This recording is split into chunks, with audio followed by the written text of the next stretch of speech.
Systém Isover Stepcross je určen k plně pochozímu zateplení půdy v rovině stropu. Využívá širokého sortimentu výrobků společnosti Isover. Před montáží je nutné zajistit parotěsnost, nejlépe folii Isover Vario KM Duplex UV. Folii lepíme k očištěné stěně tmelem Vario Double Fit už ve spodní části stěny, dále pak nad předpokládanou výšku zateplení. Plošné spoje se přelepují páskou Vario KV1, vždy na lesklou stranu folie. Nosnou část systému tvoří polystyrenové trámce a kříže, které lze jednoduše sestavit. Standardně se dodávají na výšku zateplení 160 až 300 mm.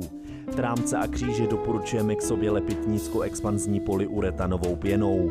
V případě nerovné půdy je můžeme dle potřeby zbrousit a budoucí podlahu tak vyrovnat.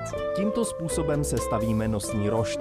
Vhodné rozestavění je při zachování světlé vzdálenosti mezi trámci 590 mm, ideální pro vkládání desek Isover Orsic nebo Isover Uni bez dalšího formátování.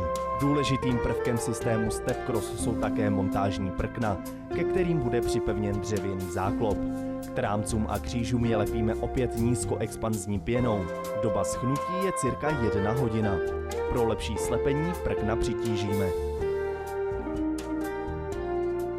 Výplňovou izolaci z čedičových vláken Orsic nebo Uni pokládáme vždy ve 2 vrstvách na vazbu, nesmíme zapomínat ani na doizolování krajních míst, až k parotěsné folii.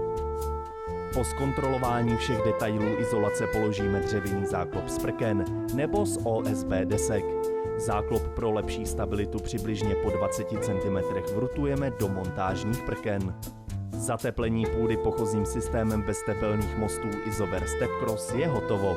Zabránili jsme unikání tepla a půdu můžeme dále využívat.